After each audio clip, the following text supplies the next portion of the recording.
सभी भक्तों को जय श्री राम। दोस्तों, आज हम बात करेंगे पंचतत्व क्या है, पंचतत्व किसे कहते हैं तथा पंचतत्व के नाम और उनका महत्व क्या है। पांच तत्वों का ज्ञान व महत्व। हिंदू धर्म में प्रकृति की एक सजीव व निर्जीव वस्तु की उत्पत्ति के बारे में विस्तार से बताया गया है। सभी वस्तुएं मुख्यतः केवल पांच तत्वों से मिलकर बनी होती हैं, जिन्हें प्रकृति के पांच तत्व कहते हैं। अंत में सभी वस्तुएं इन्हीं पांच तत्वों में समा जाती हैं। फिर चाहे वह मानव शरीर हो या किसी जानवर का शरीर हो या किसी निर्जीव वस्तु, पेड़ पौधे आदि कोई भी हो, जो इन पांच तत्वों से मिलकर बनता है वो अंत समय में इन्हीं में समा जाता है। पांच तत्वों के नाम। अब आप सोच रहे हैं कि पांच तत्व कौन से हैं, तो इन पांच तत्वों के नाम हैं आकाश, पृथ्वी, जल, वायु व अग्नि। इन्हीं पांचों तत्वों से मिलकर हर चीज का निर्माण होता है, किंतु विभिन्न वस्तुओं में इनकी मात्रा भिन्न भिन्न होती है। इनके मिलने से एक निर्जीव वस्तु का निर्माण होता है जिसमें प्राण नहीं होते हैं। किसी वस्तु को सजीव बनाने के लिए इसमें परमात्मा स्वरूप अर्थात आत्मा का होना आवश्यक है। कहते हैं अर्थ यह हुआ कि पंचतत्व मिलकर एक निर्जीव वस्तु का निर्माण कर सकते हैं, या सरल शब्दों में कहें कि एक देह का निर्माण कर सकते हैं। जब तक इस देह में आत्मा का प्रवेश होता है तो इसमें प्राण आते हैं और यह वस्तु सजीव बन जाती है। जब आत्मा उस देह को त्याग देती है तो वह निर्जीव हो जाती है और फिर से उन्हीं पांच तत्वों में मिल जाती है। पांच तत्व क्या हैं? पांच तत्व में पांच तत्व आते हैं जिनका अलग अलग अर्थ है। यहाँ पर पांचों तत्व भिन्न भिन्न चीज़ों से प्रतिनिधित्व करते रहते हैं। आइए जानते हैं। नंबर 1 पे आता है आकाश तत्व के बारे में जानकारी। आकाश तत्व का तात्पर्य अनंत से है, जो हमारा शरीर संतुलन बनाए रखता है। इसी के द्वारा हमारे शरीर में शब्दों में वाणी का निर्माण होता है। इसका वर्ण काला रंग है। शरीर की स्थिति में इसे मस्तक का नाम दिया गया है। हमारी वासना व संवेग का आधार आकाश तत्व भी है। मूल रूप से आकाश तत्व का तात्पर्य हमारे शरीर के रिक्त स्थान और मन से है। मन को ही आकाश तत्व की संज्ञा दी गई है। आकाश तत्व का गुण। इसे महत्व समझने के लिए हमें मन को समझना होगा। मन हमारे शरीर के विचारों का एक समूह है, लेकिन कुछ लोग इसे आत्मा का पर्यायवाची समझ लेते हैं, जबकि आत्मा परमात्मा का अंश है। आत्मा को नियंत्रित नहीं किया जा सकता, जबकि मन को किया जा सकता है। जिस प्रकार आकाश के अंत की कोई सीमा नहीं होती, उसी प्रकार मन भी एक पल के में कहीं भी पहुंच सकता है। आकाश अपने आप में अनंत शक्तियों को समेटे हुए है, उसी प्रकार मन भी अथाह ऊर्जा का सागर है। जैसे आकाश में कभी बादल आ जाते हैं तो कभी धूल आ जाती है, कभी साफ नजर आता है, उसी प्रकार हमारा मन भी परिस्थितियों के अनुसार कभी खुश, कभी दुख, तो कभी सामान्य रहता है। नंबर 2 पे आता है पृथ्वी तत्व। पृथ्वी का तात्पर्य अर्थात हमारे शरीर की त्वचा व कोशिकाओं से है, जिससे हमारे शरीर का बाहरी निर्माण होता है। इसी रूप में बाकी देखें और हम उन्हें देखते हैं। यह हमारे शरीर का भार भी दर्शाता है। इसका वर्ण पीला होता है। हमारे शरीर की गंध पृथ्वी तत्व से निर्धारित होती है। यह हमारे अंदर अहंकार का भी परिचालक है। शरीर में इसकी स्थिति जांघों से की जाती है। पृथ्वी तत्व का गुण।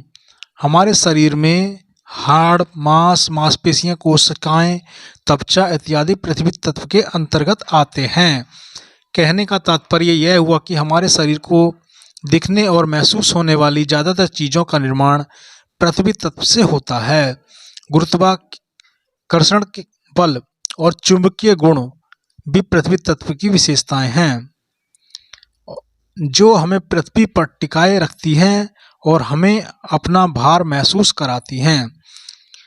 नंबर 3 पे आता है जल तत्व के बारे में जानकारी। जल तत्व हमारे शरीर में विद्यमान है। शरीर में इसकी स्थिति पैरों से होती है। इसका वर्ण सफ़ेद है। हमारे शरीर की किसी भी चीज़ का स्वाद जानने के लिए जल शक्ति तत्व से ही आती है। हमारे शरीर हमारे अंदर बुद्धि का परिचालक है। जल तत्व के गुण। हमारे शरीर के सभी तरल पदार्थ, चाहे पानी हो, चाहे रक्त हो, चाहे अन्य तरल पदार्थ हों, सब जल के तत्व के अंतर्गत आते हैं। जैसा कि हम सभी जानते हैं कि खून की नसों में पूरे शरीर में दौड़ता है, उसका संचालन करता है।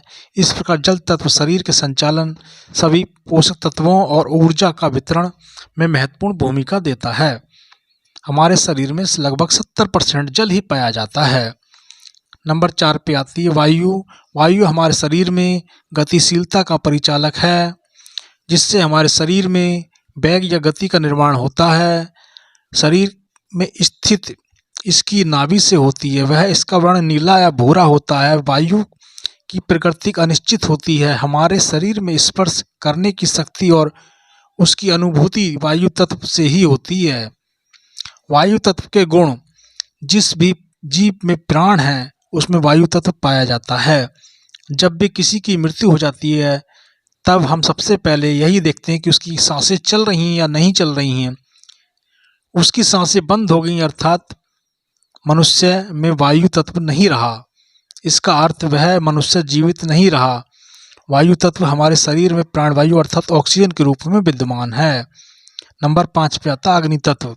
अग्नि तत्व का तात्पर्य हमारे शरीर की ऊर्जा से है, जो शरीर को सुचारू रूप से चलाने में सहायक है। शरीर में इसकी स्थिति कंधों से है। इसका वर्ण लाल रंग का होता है। देखने में शक्ति का विकास अग्नि तत्व से होता है। वह हमारे विवेक के निर्माण में इसकी भूमिका होती है। अग्नि तत्व का गुण। हमारे शरीर में जीवित रहने के लिए भोजन की आवश्यकता होती है, लेकिन जरा सोचिए कि शरीर भोजन को पचाएगा नहीं तो ऊर्जा कैसे मिलेगी। ऐसे में भोजन ग्रहण करना अनिवार्य हो जाता है। भोजन ग्रहण करने से अग्नि तत्व का कार्य शरीर में भोजन को पचाकर ऊर्जावान बना रखना होता है। इसी से हमें शक्ति, बल, ऊर्जा प्राप्त होती है। भगवान का क्या अर्थ है? हम ईश्वर को याद करते हैं, उद्देश्य से उनका आगमन करते हैं। हिंदू धर्म में ईश्वर को भगवान के नाम की संज्ञा दी जाती है। इन्हीं 5 तत्वों को दर्शाता है कि भगवान शब्द को तोड़ा जाए तो यही 5 तत्व निकल कर आते हैं। जैसे हम भगवान को तोड़ते हैं तो उसमें भय का अर्थ होता है भूमि अर्थात पृथ्वी। गय का अर्थ होता है गगन अर्थात आकाश। व का अर्थ होता है वायु अर्थात हवा। और ए का अर्थ होता है अग्नि अर्थात आग। और न का अर्थ होता है नीर अथवा जल। इसी प्रकार 5 तत्वों के संगम से भगवान शब्द की रचना की गई है, जो हमारे लिए पूजनीय है। इसका अर्थ यह है कि हिंदू धर्म में भगवान के स्वरूप में हमारे निर्माण के लिए उत्तरदायी तत्वों को पूजनीय बताया गया है और उनकी सुरक्षा करने का दायित्व हमें सौंपा गया है। इसी के साथ इन 5 तत्वों से मिलने के बाद हमें प्राण डालने वाली आत्मा को स्वयं परमात्मा का स्वरूप बताया गया, जो नश्वर होती है। 5 तत्वों का महत्व, जैसा कि हमने पहले भी बताया कि संपूर्ण प्रकृति निर्माण इन्हीं 5 तत्वों के कारण हुआ है, जिससे मानव शरीर भी एक है। किंतु साथ ही यह बता दें कि ध्यान देने योग्य बात है कि 5 तत्वों की मात्रा हर चीज में अलग अलग होती है।